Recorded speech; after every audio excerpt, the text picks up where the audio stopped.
Revenu à notre culte le 17 décembre. Et je vous invite à tourner dans la parole de Dieu. Je peux regarder un verset. C'est dans le livre de Malachie. C'est le dernier livre de l'Ancien Testament. Donc, pour lire juste un verset, et vous pouvez garder la page parce que nous revenons tout à l'heure. Malachie, chapitre 3, verset 1, eh bien, c'est précédé par une question. La phrase avant, le verset 1, le chapitre 3, où on est dans une époque après le retour des exilés, bien sûr, de Babylone. Jérusalem a été reconstruit, le temple reconstruit, le mur aussi. Et encore une fois, le peuple se lasse à suivre la loi de Moïse et d'obéir à Dieu. Et voilà, nous avons encore ce prophète du temps d'Ezra et de Néhémie, les derniers prophètes que nous avons, qui portent la parole de Dieu au peuple. Et donc cette question, où est le Dieu de la justice, est posée. Et puis Dieu, par ce prophète, il répond à cette question. Il dit, voici, j'enverrai mon messager. Il préparera le chemin devant moi. Et soudain entrera dans son temple le Seigneur que vous cherchez, et le messager de l'alliance que vous désirez. Voici, il vient, dit l'Éternel des armées. Et donc, ce verset est tout de suite repris dans les évangiles, qui fait ce pont, ces 400 ans de silence, où dans les évangiles, vous pouvez regarder la référence dans vos Bibles, cette confirmation qu'il s'agit de ce messager qui vient, qui prépare le chemin, Jean-Baptiste, pour la venue de notre Seigneur et Sauveur Jésus-Christ. Et donc, avant de continuer la lecture, nous allons chanter le numéro 381. Donc, ce temps de fin d'année, et nous célébrons le venue de Jésus-Christ, le Fils de Dieu, pour accomplir le salut. Et parlons de Christ, la lumière, et bien sûr, on parle de la lumière à la venue, cette annonce par les anges aux bergers, ainsi de suite.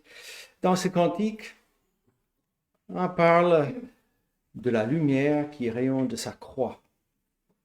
Et effectivement, c'est cette œuvre qui permet d'être réconcilié avec Dieu et que nous avons cet accès à lui par ce moyen de la croix, ce sacrifice nécessaire pour enlever les péchés devant la face de Dieu. Seigneur, que la terre entière s'éveille à ta grande voix et se lève à la lumière qui rayonne de ta croix.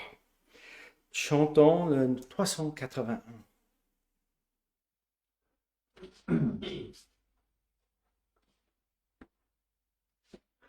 Seigneur, que la terre entière s'éveille à ta grande voix et se lève à la lumière qui rayonne de ta croix, qui rayonne de ta croix. Après la nuit vient l'aurore, voici l'heure du réveil, que soleil, te contemple et t'adore. Ton sang lave notre crime et dissipe nos remords. En mourant, sainte victime, tu fais renaître les morts. Tu fais renaître les morts. Après la nuit vient l'aurore. Voici l'heure du réveil. Que tout amour divin soleil te contemple et t'adore. Arrache à l'enfer sa proie, tout-puissant ressuscité, c'est ma pleine main la joie sur ce monde dévasté, sur ce monde dévasté. Après la nuit vient l'aurore, voici l'heure du réveil. Que tout amour divin soleil te contemple et t'adore. Erreur, péché, nuit mortelle, fuyez dans le noir passé. Pour moi la vie éternelle par Jésus a commencé. Par Jésus a commencé.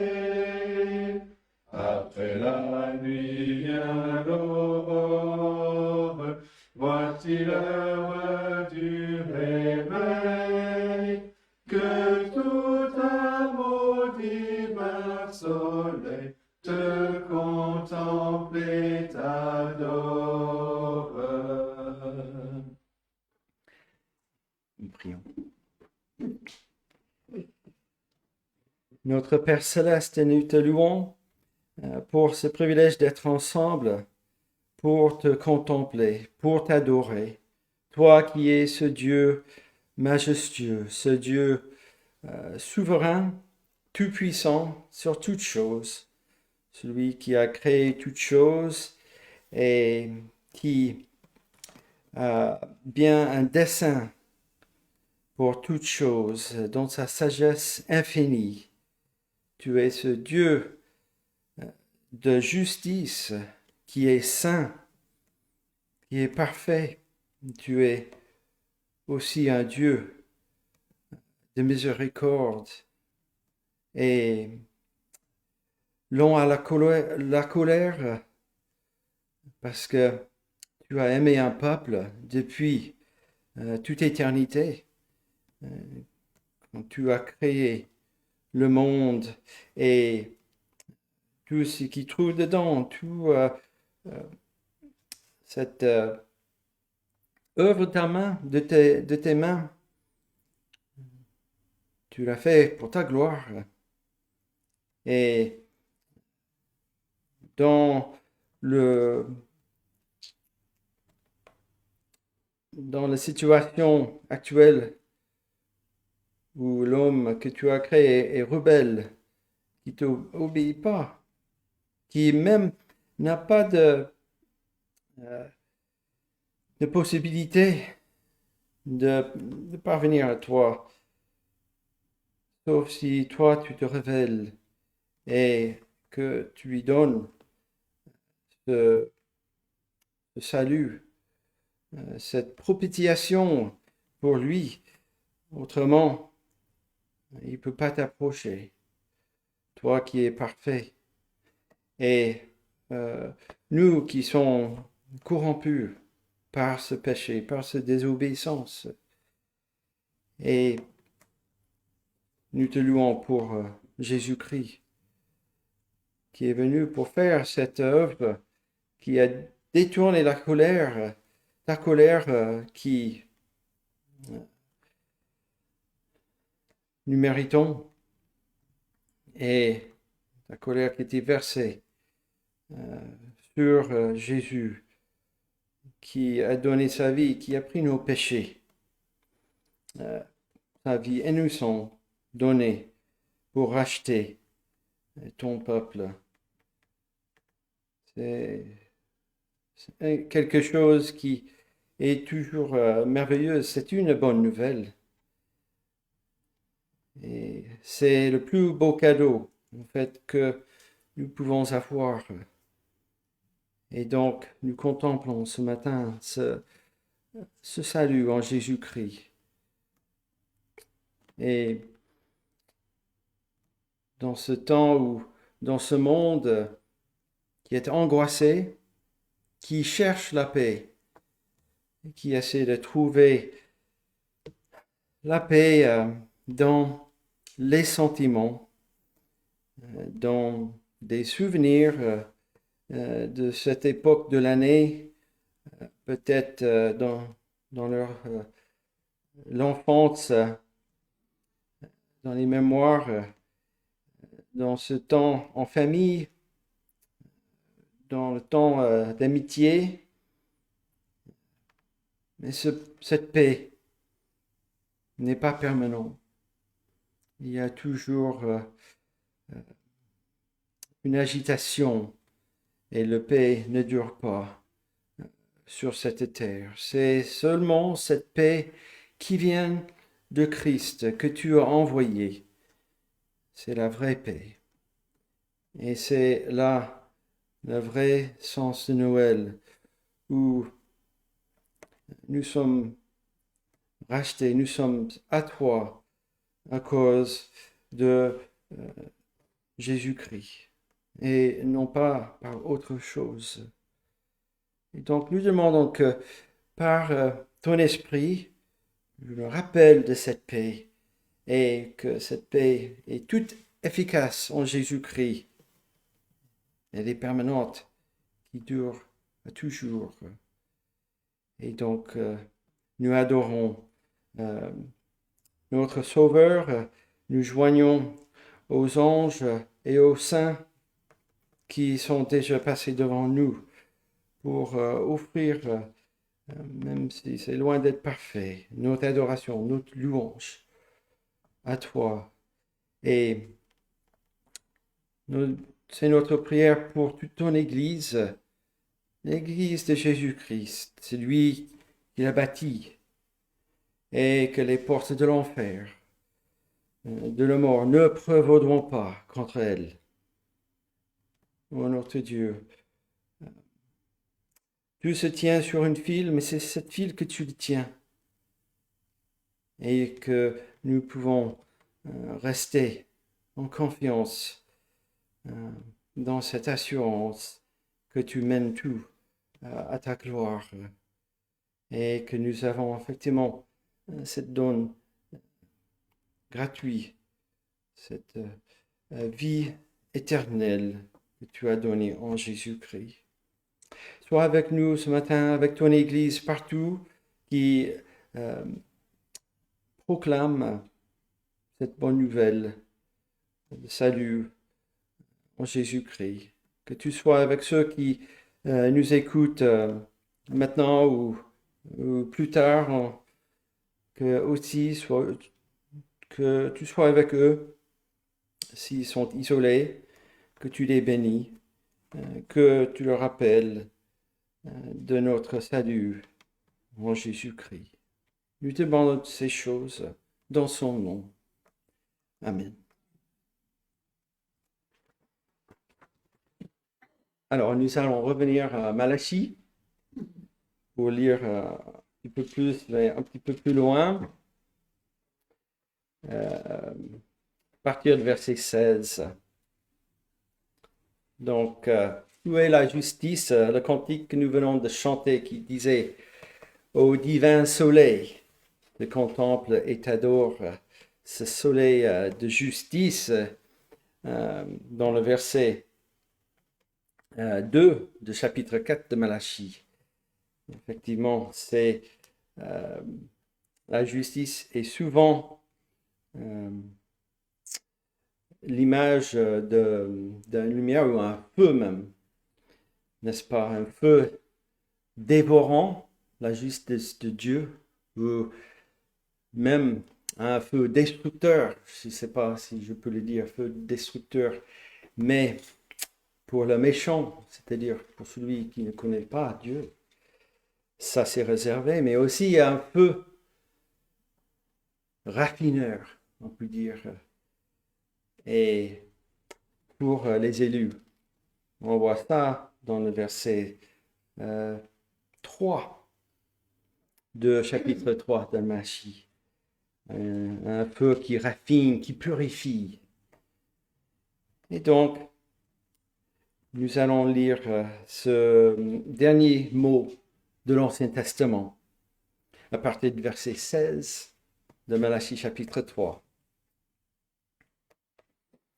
Alors, ceux qui craignent l'Éternel se parlèrent à l'un à l'autre. L'Éternel fut attentif et il écouta. Et un livre de souvenirs fut écrit devant lui pour ceux qui craignent l'Éternel et qui honorent son nom. Ils seront à moi, dit l'Éternel des armées. Ils appartiendront au jour que je prépare. J'aurai compassion d'eux, comme un homme a compassion de son fils qui le sert. Et vous verrez de nouveau la différence entre le juste et le méchant, entre celui qui sert Dieu et celui qui ne le sert pas.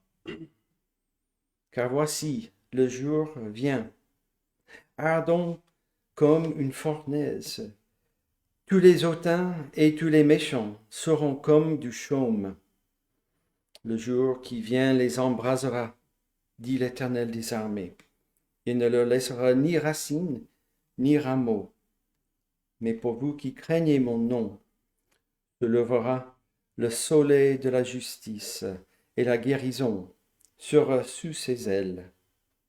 Vous sortirez et vous sauterez comme les veaux d'une étable, et vous foulerez les méchants, car ils seront comme de la cendre sous la plante de vos pieds, au jour que je prépare, dit l'Éternel des armées. Souvenez-vous de la loi de Moïse, mon serviteur, auquel j'ai prescrit en Horeb pour tout Israël, des préceptes et des ordonnances. Voici, je vous enverrai Élie, le prophète, avant que le jour de l'Éternel arrive. Ce jour grand et redoutable. Il ramènera le cœur des pères à leurs enfants et le cœur des enfants à leurs pères, de peur que je ne vienne frapper le pays d'interdit.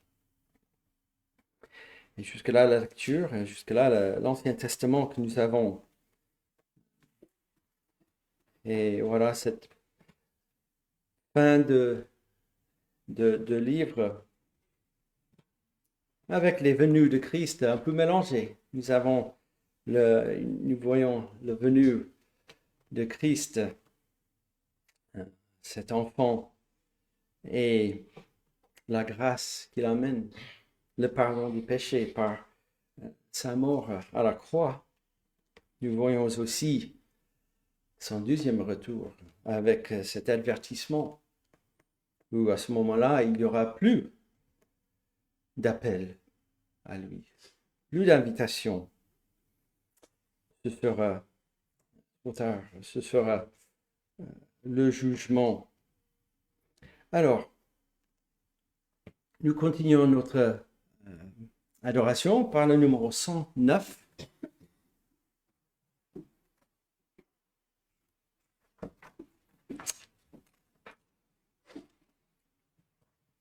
Nous allons chanter quelques cantiques de Noël.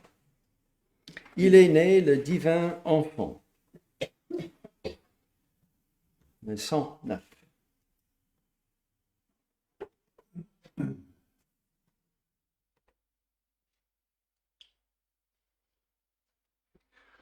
Il est divin enfant, jouez nos voix résonner musette.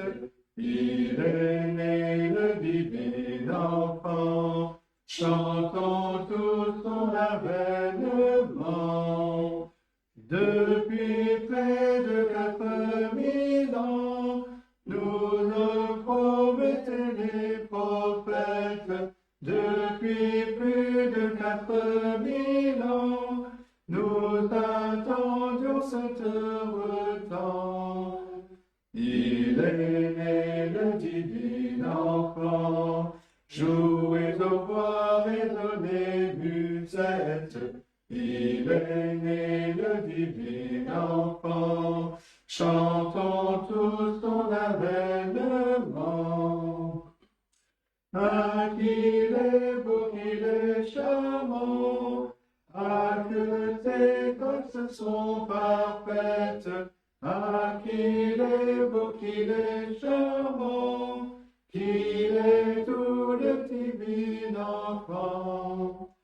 Il est né le divin enfant, jouez aux voix, résonnez musette.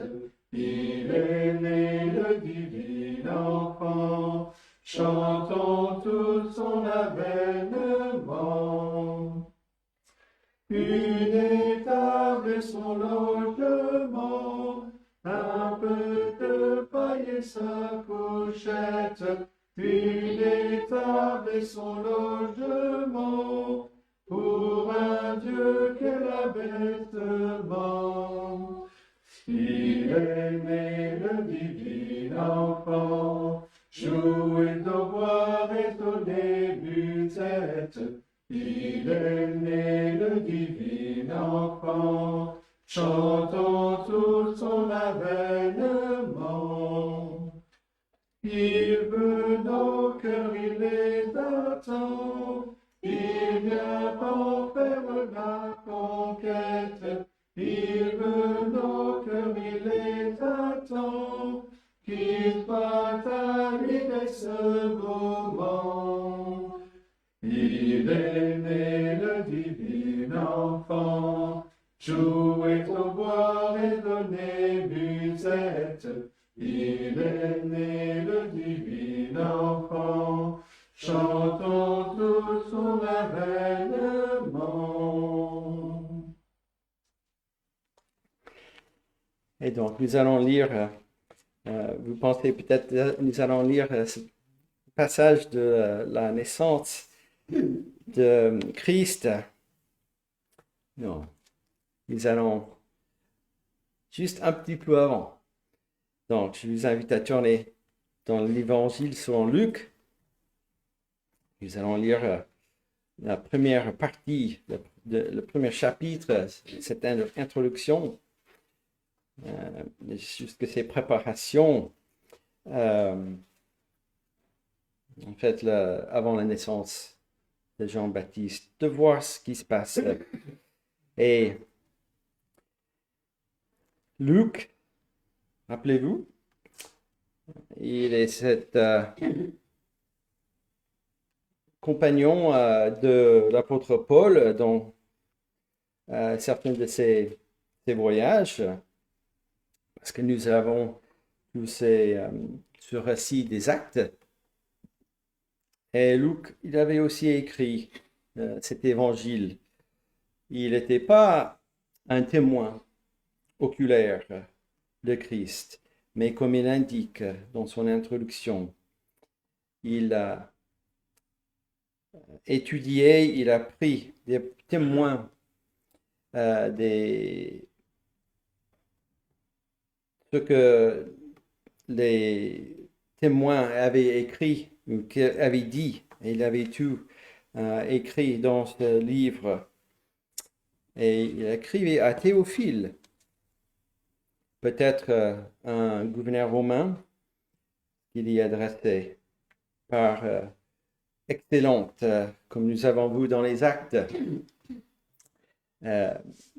C'était la façon d'adresser ceux qui avaient l'autorité.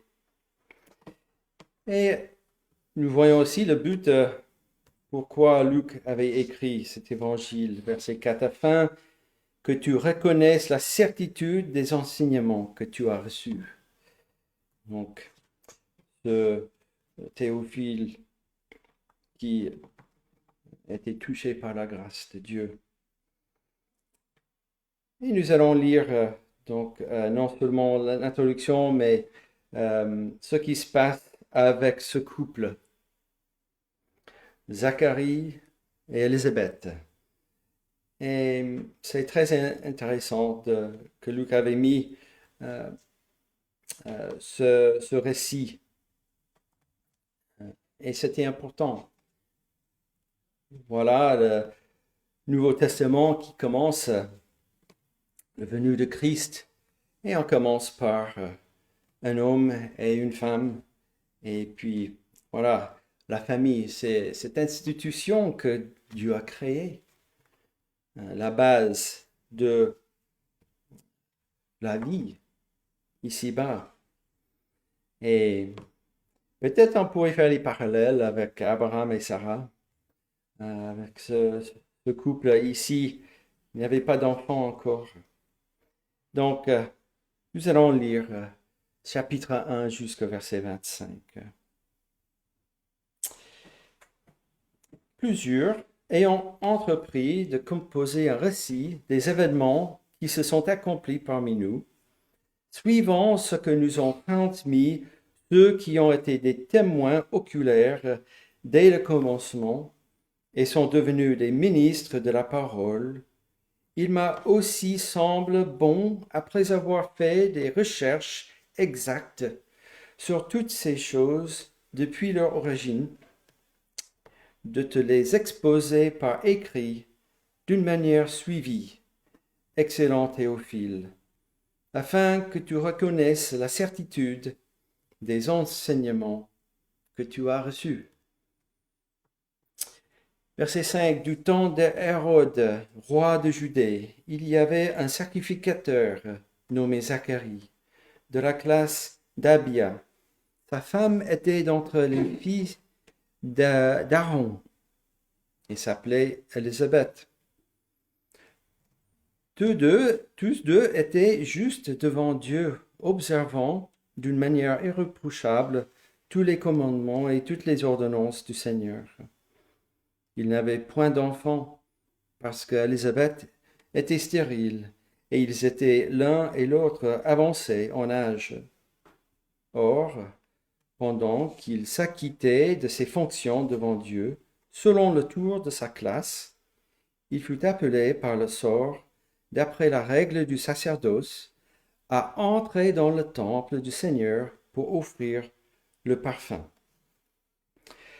Toute la multitude du peuple était dehors en prière à l'heure du parfum. Alors, un ange du Seigneur apparut à Zacharie et se tint debout à droite de l'autel des parfums. Zacharie fut troublé en le voyant, et la frayeur s'empara de lui. Mais l'ange lui dit, « Ne crains point, Zacharie, car ta prière a été exaucée. Ta femme Élisabeth t'enfantera un fils, et tu lui donneras le nom de Jean. Il sera pour toi un sujet de joie et d'allégresse, et plusieurs se réjouiront de sa naissance, car il sera grand devant le Seigneur. Il ne boira ni vin ni liqueur enivrante, et il sera rempli de l'Esprit Saint dès le sein de sa mère. Il ramènera plusieurs des fils d'Israël au Seigneur, leur Dieu. Il marchera devant Dieu avec l'esprit et la puissance d'Élie pour ramener les cœurs des pères vers les enfants et les rebelles à la sagesse des justes, afin de préparer au Seigneur un peuple bien disposé. Zacharie dit à l'ange, « À quoi reconnaîtrai-je cela? Car je suis vieux, et ma femme est avancée en âge. » L'ange lui répondit, « Je suis Gabriel, je me tiens devant Dieu. J'ai été envoyé pour te parler et pour t'annoncer cette bonne nouvelle. Et voici, tu seras muet et tu ne pourras parler jusqu'au jour où ces choses arriveront, parce que tu n'as pas cru à mes paroles, qui s'accompliront en leur temps. Cependant, le peuple attendait Zacharie, s'étonnant de ce qu'il restait si longtemps dans le temple. Quand il sortit, il ne put leur parler. Et ils comprirent qu'il avait eu une vision dans le temple. Il leur faisait des signes, et il reste muet. Lorsque ses jours de service furent écoulés, il s'en alla chez lui. Quelque temps après, Élisabeth, sa femme, devint enceinte. Elle se cacha pendant 5 mois, disant, « C'est la grâce que le Seigneur m'a faite, quand il a jeté les yeux sur moi pour ôter mon opprobre parmi les hommes. » Et voilà, cet récit avant le récit que nous avons l'habitude aussi de lire à cette époque de l'année. Et ça ne vous empêche pas de le lire, et même peut-être pour la dimanche prochaine. Alors, je vous invite à chanter un dernier cantique avant le message. Le numéro 102.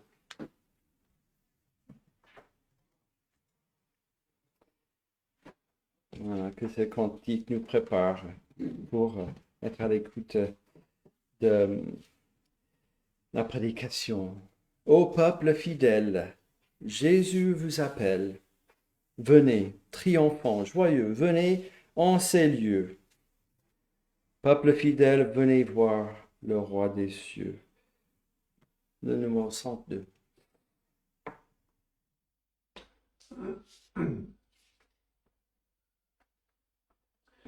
Ô peuple fidèle, Jésus vous appelle.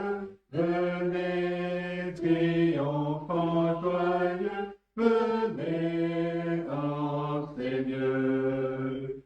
Ô peuple fidèle, venez voir le roi des cieux, que votre amour l'implore, que votre foi l'adore, et qu'elle chante encore ce don précieux. Quoi dans l'invitable, pauvre et misérable, épergé le grand amour, lui formule court. Dans cette invitable, accourez à votre tour, que votre amour l'implore, que votre foi l'adore, et qu'elle chante encore sa gloire en ce jour. Il vient sur la terre, fraîchir la colère de Dieu notre Créateur, sauver le pécheur. Il vient, cela frère, votre puissant Rédempteur, que votre amour l'implore, que votre foi l'adore, et qu'elle chante encore Jésus le Sauveur.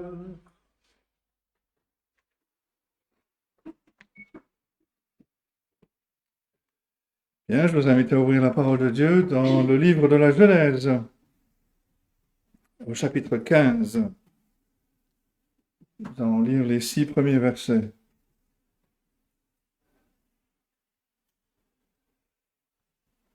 Dans le chapitre précédent, Abraham rencontre Melchisédek, et Melchisédek le bénit. Et puis nous lisons donc au chapitre 15 de Genèse, au verset 1, voici la parole de Dieu. Après ces événements, la parole de l'Éternel fut adressée à Abraham dans une vision, et il dit, « Abraham, ne crains point, je suis ton bouclier, et ta récompense sera très grande. » Abraham répondit, « Seigneur éternel, que me donneras-tu? Je m'en vais sans enfant, et l'héritier de ma maison, c'est Eliezer de Damas. » Et Abraham dit, « Voici, tu ne m'as pas donné de postérité, et celui qui est né dans ma maison sera mon héritier. » Alors la parole de l'Éternel lui fut adressée ainsi, « Ce n'est pas lui qui sera ton héritier, mais c'est celui qui sortira de tes entrailles qui sera ton héritier. » Et après l'avoir conduit dehors, il dit, « Regarde vers le ciel et compte les étoiles si tu peux les compter. » Il lui dit, « Telle sera ta postérité. » Abraham eut confiance en l'Éternel, qui le lui imputa à justice.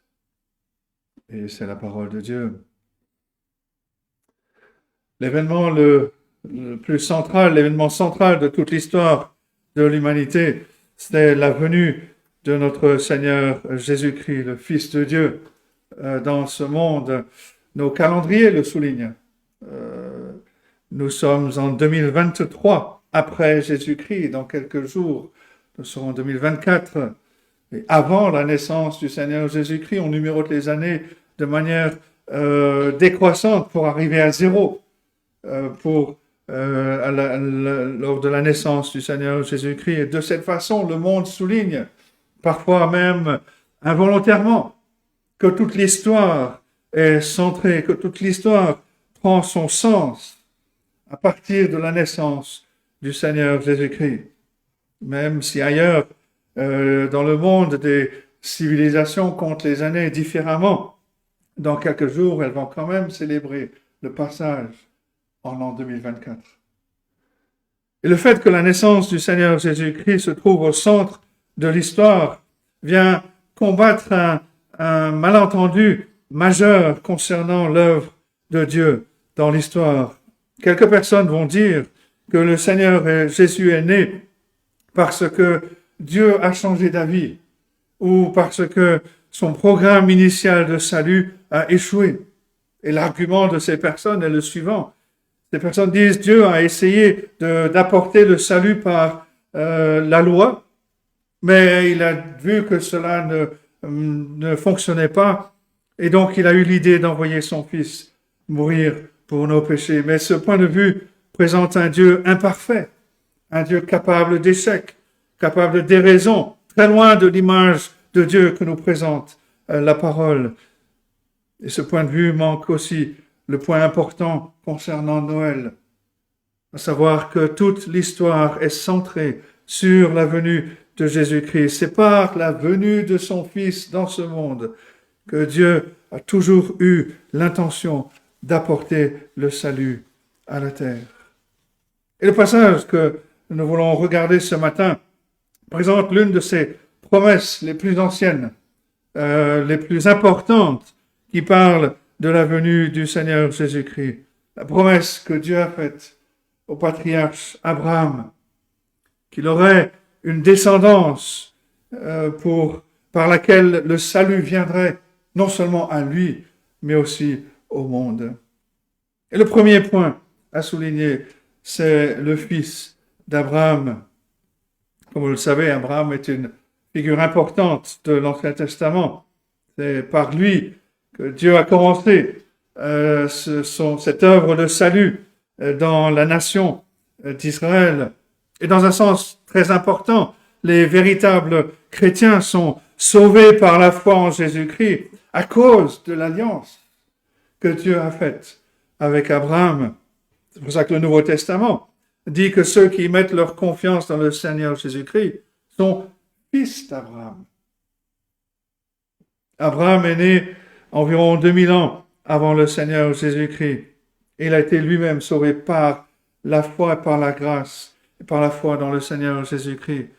Le Seigneur est né comme l'accomplissement de cette promesse que Dieu a faite à Abraham. Comme vous le savez, je vais juste résumer, on fait la connaissance de ce personnage d'Abraham dans la Bible quand l'Éternel vient à lui en Ur de Chaldée, Irak moderne, et il l'appelle à voyager comme pèlerin vers le pays lointain de Canaan. Genèse 12, les premiers versets. L'Éternel dit à Abraham, va-t'en de ton pays, de ta patrie, de la maison de ton père, dans le pays que je te montrerai. Je ferai de toi une grande nation, je te bénirai.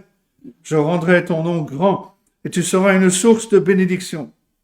Je bénirai ceux qui te béniront, et je maudirai ceux qui te maudiront, et toutes les familles de la terre seront bénies en toi. Voilà l'appel qui a mis en marche l'histoire du peuple de Dieu. Abraham a été le premier d'une lignée de pèlerins qui s'étend jusqu'à nous, parce que nous aussi, nous sommes en chemin vers notre véritable patrie. Abraham a connu des épreuves, il a connu des triomphes en marchant avec Dieu. Et dans Genèse chapitre 15, ce passage que nous avons lu, Dieu revient à Abraham pour lui rappeler sa promesse de bénédiction, de protection. Après ces événements, verset 1, la parole de l'Éternel fut adressée à Abraham dans une vision. Et il dit, Abraham, ne crains point, je suis ton bouclier, et ta récompense sera très grande. Cela devait rappeler à Abraham qui faisait face à de nombreux dangers, que Dieu protège son peuple. Il prend soin de son peuple. Abraham, comme nous, pouvait être sûr qu'en faisant confiance à l'Éternel, qu'en faisant confiance dans le Seigneur, en faisant sa volonté, il ne serait pas perdant, il ne serait pas détruit, il ne serait pas perdu dans ce lieu et dans ce moment où il était vulnérable. Mais c'est à ce moment-là qu'Abraham a soulevé une objection qui est fondée sur un doute, sur une demande de prière à laquelle Dieu n'avait pas encore répondu. Abraham répondit, verset 2, Seigneur éternel, que me donneras-tu? Je m'en vais sans enfant. L'héritier de ma maison, c'est Eliezer de Damas. Abraham nous ressemble beaucoup. Dieu venait de garantir son avenir. Il lui promettait la bénédiction, la récompense. Mais Abraham était insatisfait à cause d'un besoin légitime, mais d'un besoin non satisfait. Bien que chef d'une grande maison, d'une puissante maison, Abraham était sans enfant. Il n'avait pas de fils qui sautait sur ses genoux. Plus important encore, il n'avait pas de fils pour être héritier, pour porter son nom. Et nous lui ressemblons tellement. Si nous sommes chrétiens ce matin, Dieu a envoyé son Fils pour mourir pour nos péchés, pour nous assurer un héritage éternel dans les cieux. Mais très souvent, on est loin d'être reconnaissant, comme on devrait l'être. Et on va répondre, oui, tout ça c'est bien, mais qu'en est-il de ce travail que je n'aime pas? Qu'en est-il du conjoint pour lequel j'ai prié ou pour les enfants pour lesquels j'ai prié? Qu'en est-il de cette épreuve ou de cette difficulté à laquelle je suis confronté? Il n'y a probablement rien de plus préjudiciable à notre relation avec Dieu que notre esprit ingrat, plaintif devant la personne merveilleuse de Dieu, devant tout ce que Dieu a fait pour nous assurer les bénédictions éternelles de gloire. Et c'était le cas avec Abraham. Le besoin qu'il ressentait, légitime, l'empêchait d'adorer Dieu avec gratitude et avec joie.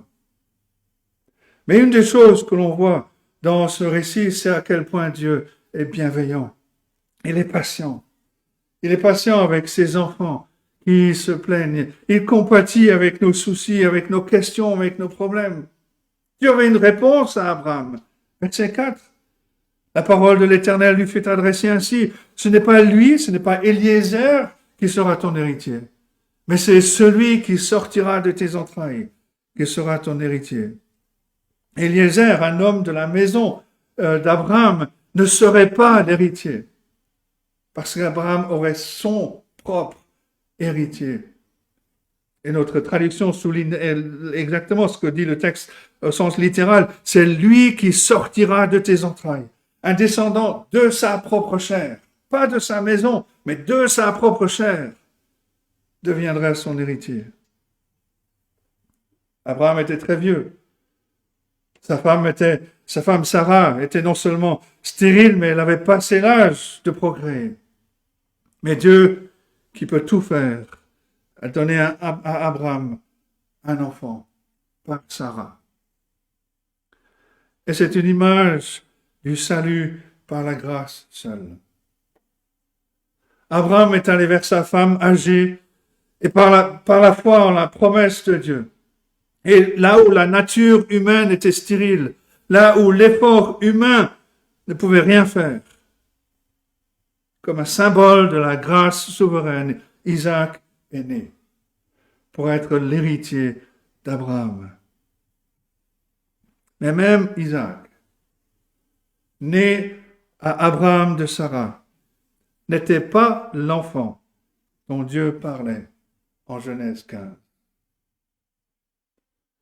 Selon le Nouveau Testament, Dieu se référait à la naissance du Seigneur Jésus-Christ, dont la naissance d'Isaac n'était qu'une image, qu'un aperçu. Abraham voulait savoir qui serait son héritier, qui hériterait des promesses extrêmement grandes que Dieu lui avait données, des promesses d'une terre, d'une nation qui jaillirait de lui, d'un nom qui serait grand. Mais il ne pouvait pas voir comment tout pouvait arriver alors qu'il n'avait pas d'enfant. Et Dieu a répondu qu'il y aurait un descendant physique de lui dans lequel les promesses se réaliseraient. L'apôtre Paul nous dit que ce descendant est le Seigneur Jésus-Christ.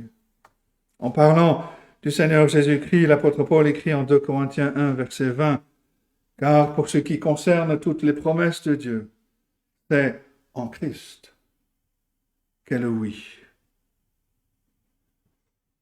Voici donc comment Genèse 15 nous parle au sujet de Noël. Le Seigneur Jésus-Christ est né comme l'accomplissement de la promesse de Dieu à Abraham. Il est né pour être celui en qui toutes les promesses de Dieu seraient accomplies.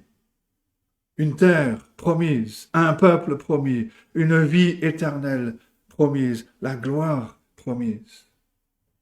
Et la naissance du Seigneur Jésus-Christ par Marie qui était vierge peut être comparée à la lumière de la naissance d'Isaac par Sarah qui était stérile. La naissance d'Isaac parlait du salut par grâce et non par les œuvres de l'homme. L'incapacité de l'homme de pouvoir faire quoi que ce soit, c'est un don de Dieu. Nous avons un salut qui est né, qui est de Dieu seul. Une grâce souveraine qui vient à l'humanité comme un don libre et précieux de Dieu. Un don que l'homme n'a rien fait pour mériter, n'a rien fait pour produire. Le Seigneur Jésus est la progéniture d'Abraham, la réponse à tous les désirs d'Abraham, l'accomplissement de la promesse de Dieu à Abraham, le Sauveur en qui le monde entier serait béni. Mais ce passage ne se contente pas de nous présenter l'enfant à venir. Il nous dit aussi ce que le Seigneur Jésus-Christ est venu faire. Le Seigneur Jésus est venu pour nous sauver de nos péchés, né la première personne, sauvée par cette promesse que de Dieu à Abraham qu'il allait donner un enfant, une postérité. C'est bien sûr Abraham lui-même. Et c'est le deuxième point. Le Seigneur Jésus-Christ, le Fils, la postérité d'Abraham est venu pour sauver. Le verset 6 nous dit qu'Abraham eut confiance en l'Éternel, qui le lui imputa à justice. Et cela nous dit ce qui se passe quand quelqu'un croit dans le Seigneur Jésus-Christ. Que quelqu'un croit que le Seigneur Jésus-Christ est le Sauveur qui a été promis, Dieu l'accepte comme étant juste à ses yeux. Ce terme juste ou justice est l'un des mots les plus importants de la Bible. Abraham est la deuxième personne décrite dans la Bible comme étant juste. Le premier était Noé. Noé était en règle avec Dieu. En conséquence, lui et lui seul, avec sa famille, a été autorisé à échapper au jugement de Dieu dans le déluge, en étant protégé dans l'arche. Et cela nous dit que pour être juste aux yeux de Dieu, il faut être approuvé, accepté par Dieu, pour éviter le jugement, la colère de Dieu. C'est un grand besoin, c'est un besoin urgent pour l'humanité, pour chaque personne. La justice est une déclaration non seulement d'innocence, mais aussi de droiture, de justification. Et le verset 6 dit qu'Abraham a été déclaré, considéré comme juste par Dieu. Parce qu'il croyait dans la promesse de Dieu concernant le salut de cet enfant à venir. Le verset 6 emploie ce concept qui est au centre de la foi chrétienne. Il dit que l'Éternel le lui imputa à justice. Le verset ne dit pas qu'Abraham était juste en lui-même. En fait, le récit de la Genèse, le récit biblique, fait tout son possible pour montrer qu'Abraham était un pécheur, je dirais, en pleine activité. Genèse 12, par exemple, on le voit lent à obéir, puis il va dire des mensonges quand il descend en Égypte. Il va jusqu'à offrir sa femme à Pharaon pour sauver sa propre peau. Chapitre 16, on voit Abraham commettre l'adultère avec la servante de sa femme, parce qu'il doutait de la promesse de Dieu. Et la Bible a souvent été critiquée à cause du péché de ses héros. Les opposants au christianisme se moquent du fait que Dieu accepte comme juste un adultère menteur comme Abraham, un meurtrier comme Moïse, ou une combinaison adultère-meurtrier comme le roi David. Abraham n'était pas juste à cause de ses propres mérites. Et c'est pour cela qu'il est important pour nous comme modèle. Parce que nous non plus, nous ne sommes pas justes devant Dieu par nos efforts, par nos mérites. C'est la gloire de la Bible, la gloire de l'Évangile que Dieu offre aux pécheurs un moyen d'être déclaré juste, d'être considéré juste par la foi en Jésus-Christ. Et Abraham est l'exemple type du Nouveau Testament. L'apôtre Paul dit de lui, en Romains 4 par exemple, versets 2 et 3, « Si Abraham a été justifié par les œuvres, il a sujet de se glorifier, mais non devant Dieu. Car que dit l'Écriture? Abraham crut à Dieu, et cela lui fut imputé à justice. » Le cas d'Abraham est donné pour prouver que notre justice avec Dieu n'est pas basée sur nos œuvres, parce que nos œuvres sont corrompues par le péché. On ne peut se vanter de rien devant Dieu. Et Paul continue, toujours en Romains, au verset 5, il dit que à celui qui ne fait point d'œuvre, mais qui croit en celui qui justifie l'impie, sa foi lui est imputée à justice. Notre l'expression, Dieu justifie l'impie. Dieu justifie des pécheurs. Il déclare, il considère juste les pécheurs qui sont unis à Christ par la foi. Et c'est ce qui donne tant de sens à Noël, qui est au centre de l'histoire. Le Fils de Dieu est né de Marie afin d'être libéré de la corruption du péché, de l'humanité. Il était capable de vivre une vie parfaite de justice. Il a rempli chaque exigence des attentes de Dieu, des demandes de Dieu, chaque seconde, chaque jour, chaque instant. C'était sa propre justice parfaite qu'il a offert à Dieu quand il est allé à la croix. Il est mort à notre place, le juste pour les injustes, offrant sa justice pour nous, prenant sur lui le châtiment que nous méritons.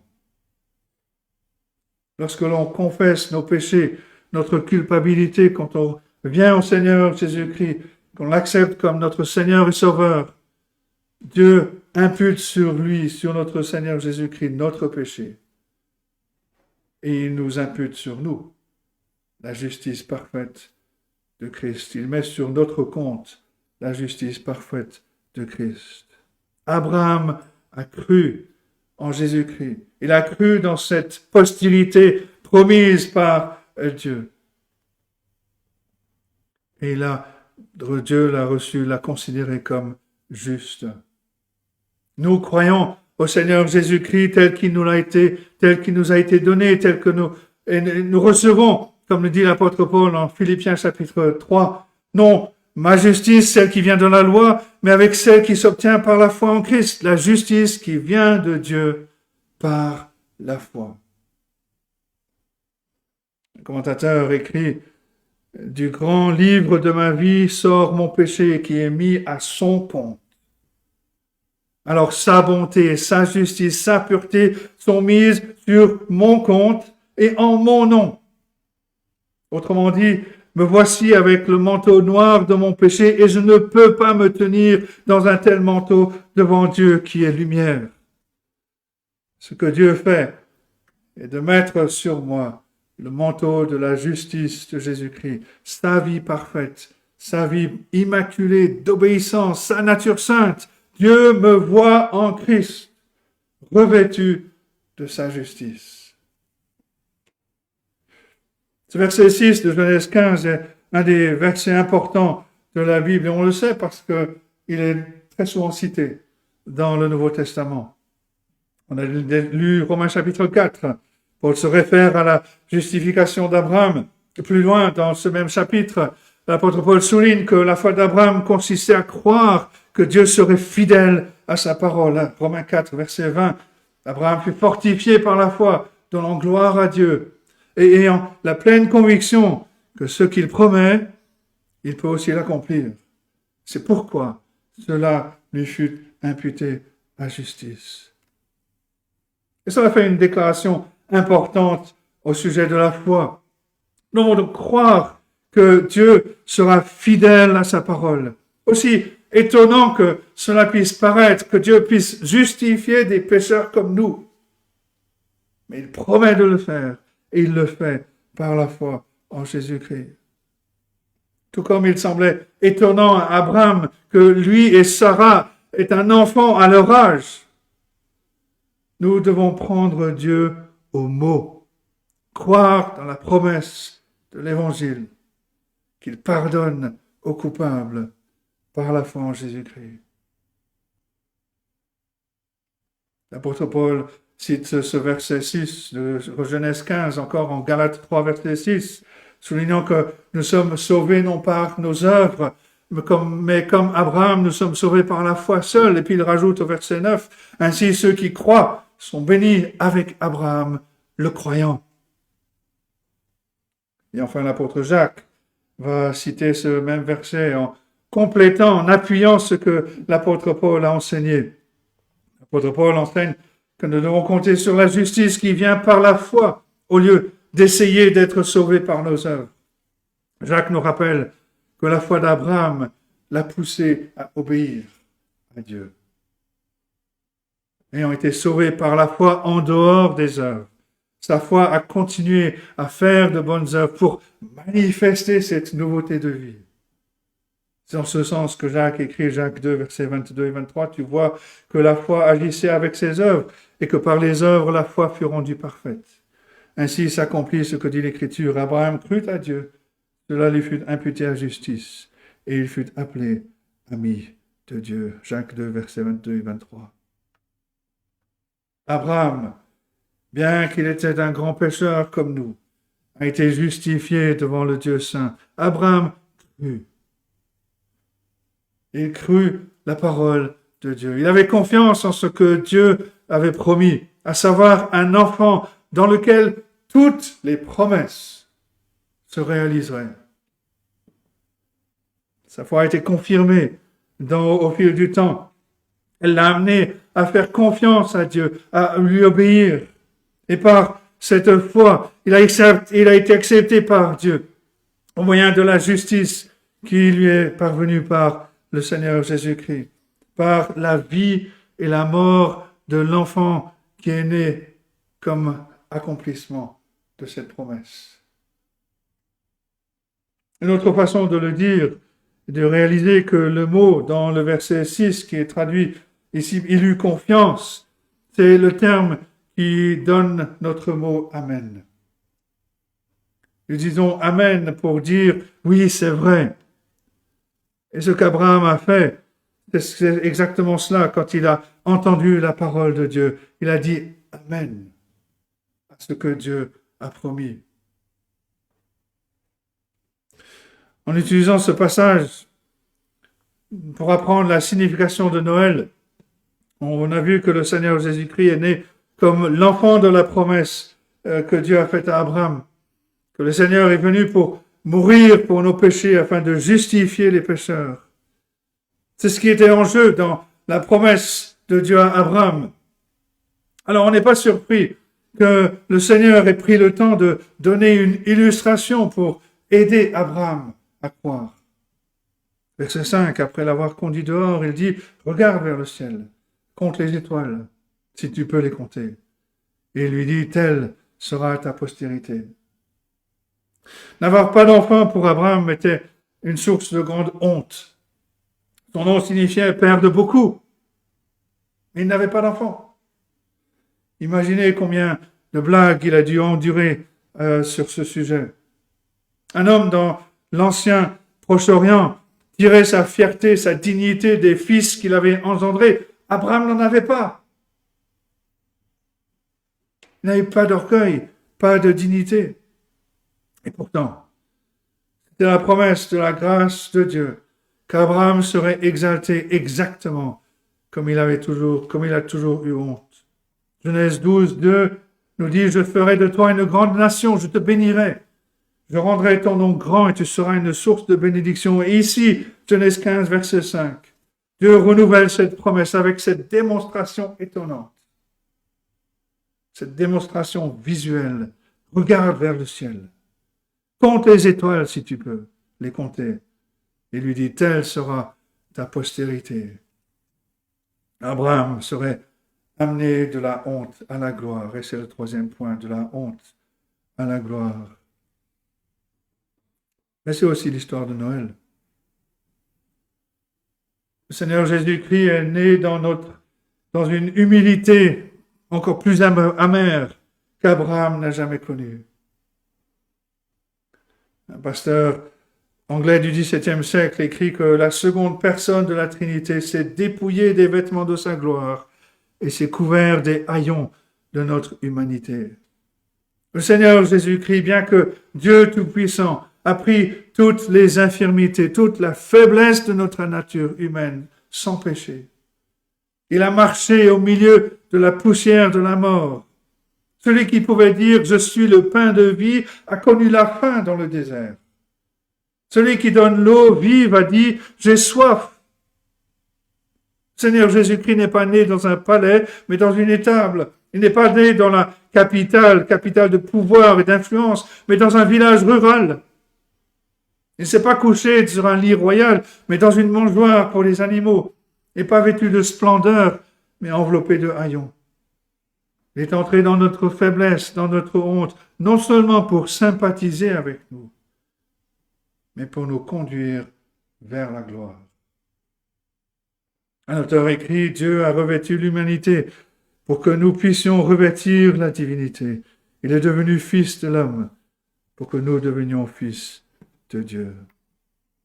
C'est ce que Dieu a montré à Abraham. Ce qu'il a montré, l'évangile qui nous élève de la honte à la gloire. C'est exactement ce que Dieu a montré au monde entier dans la naissance et la vie du Seigneur Jésus-Christ. L'apôtre Paul l'explique en Philippiens 2, chapitre verset 7 et suivant, que le Seigneur Jésus-Christ s'est dépouillé lui-même. En prenant une forme de serviteur, en devenant semblable aux hommes, il a paru comme un vrai homme. Il s'est humilié lui-même, se rendant obéissant jusqu'à la mort, même jusqu'à la mort de la croix. C'est pourquoi aussi Dieu l'a souverainement élevé. Il lui a donné le nom qui est au-dessus de tout nom, afin qu'au nom de Jésus, tout genou fléchisse dans les cieux, sur la terre et sous la terre, et que toute langue confesse que Jésus-Christ est Seigneur, à la gloire de Dieu le Père. La naissance du Seigneur Jésus-Christ a été le début de son humiliation, une humiliation qui a atteint son apogée à la croix et à la tombe. Mais le Seigneur l'a ressuscité des morts. Il l'a élevé au plus haut. Abraham, confiant dans la promesse de Dieu en Jésus-Christ, mais le cœur brisé par la honte de n'avoir pas de fils, a levé les yeux au ciel. Il a vu cette démonstration, cette présentation de tous les fils qu'il aurait en Jésus-Christ. Des fils qui suivraient son exemple de foi, qui se joindraient à lui dans la glorieuse famille de Dieu. Alors qu'est-ce que cela signifie pour nous? Qu'est-ce que tout cela a à nous dire pour notre célébration de Noël cette année? Deux choses, et on va conclure. Premièrement, si nous croyons dans le Seigneur Jésus-Christ, né dans ce monde comme le don de la grâce de Dieu, alors on trouvera notre justice avec Dieu en lui et en lui seul. Le Seigneur Jésus-Christ est né pour sauver. Il est venu pour vivre la vie que l'on aurait dû vivre, mourir la mort que l'on méritait de connaître. Il nous offre sa propre justice, sa robe parfaite de gloire, de sainteté, afin qu'on puisse se tenir avec lui devant Dieu. Dieu dit à Abraham de regarder les étoiles, de voir tous ces descendants spirituels qui rejoindraient la famille de Dieu par la foi en Jésus-Christ. Si on fait confiance dans le Seigneur Jésus-Christ pour être notre Seigneur, notre Sauveur, alors une de ces étoiles a été allumée pour nous. Le grand impératif de Noël, donc de croire au Seigneur Jésus-Christ, d'être sauvé, d'être réconcilié avec Dieu, d'être considéré juste par la foi dans cet enfant promis dans le Seigneur Jésus-Christ. Mais une deuxième signification, pour ceux qui ont cru, ceux qui connaissent le Seigneur Jésus-Christ, ceux qui sont venus à Dieu par la foi en Jésus-Christ. Comme le Seigneur Jésus, on peut vivre dans l'humilité, dans la pauvreté, dans la faiblesse. Comme Abraham, tous nos rêves n'ont pas été réalisés. Mais ce n'est que le début d'un salut qui finira dans la gloire. La naissance du Seigneur Jésus-Christ a été un commencement qui mène de la honte à la gloire, de la faiblesse à la force, de la défaite à la victoire, de la condamnation à la justice, au salut. Et par conséquent, si on est considéré juste par la foi en Jésus-Christ, non seulement une de ces étoiles a été allumée pour nous, mais c'est une image de la destinée qui nous attend. Le Seigneur Jésus-Christ dit en Matthieu 13, verset 43, « Les justes resplendiront comme le soleil dans le royaume de leur Père. » Le Seigneur Jésus-Christ est né dans la honte pour nous rencontrer là-bas, mais aussi pour nous conduire avec lui dans la gloire. Et en tant que fils d'Abraham, enfant de la foi, nous devenons témoins de l'Évangile, afin que le monde entier soit béni à travers nous, qui, unis à Christ par la foi, sommes les fils, les enfants d'Abraham. Comme l'ange a dit à Daniel 12, verset 3, « Ceux qui auront été intelligents brilleront comme la splendeur du ciel. Ceux qui auront enseigné la justice à la multitude brilleront comme les étoiles à toujours et à perpétuité. » Voilà une des promesses, une des premières promesses de la venue du Seigneur Jésus-Christ. La promesse que Dieu fait à Abraham de sa postérité, sa véritable postérité dans le Seigneur Jésus-Christ. Que Dieu nous aide à méditer ces choses et qu'il bénisse sa parole. à nos cœurs.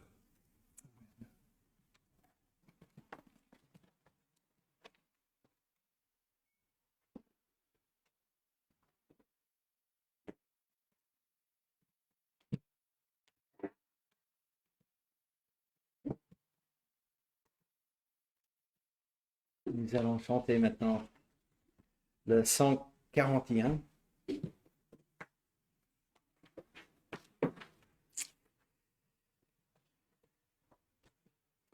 Alors, ce cantique est un de mes préférés dans ma langue maternelle.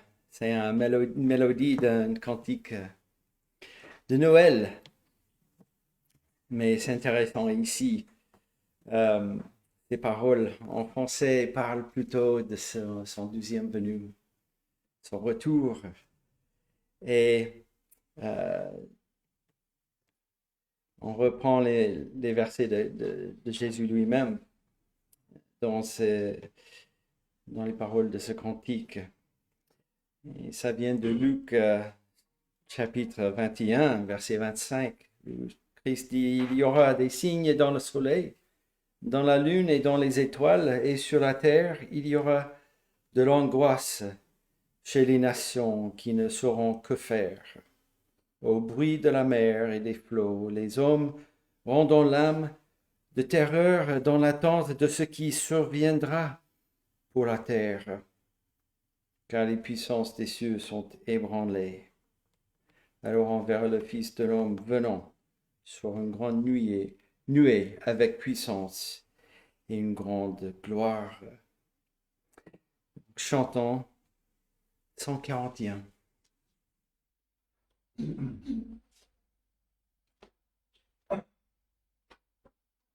Monde entier, réjouis-toi, un sauveur t'est donné. Jésus revient du ciel, Jésus ton divin roi, de gloire couronné, de gloire couronné, de gloire, oui, de gloire couronné. Peuple de Dieu, voici le jour où Jésus est vainqueur. Avec tout l'univers, entonne un chant d'amour, exalte ton sauveur, exalte ton sauveur, exalte, oui, exalte ton sauveur. Ô saint bonheur après la nuit, voici poindre le jour, où le Christ va régner, où le ciel nous bénit. La justice et l'amour, la justice et l'amour, en Jésus-Christ sont unis pour toujours. Prions. Notre Dieu, te louons pour Jésus-Christ. En lui, la justice et l'amour réunis pour toujours. Te remercions pour cette promesse que tu as faite à Abraham.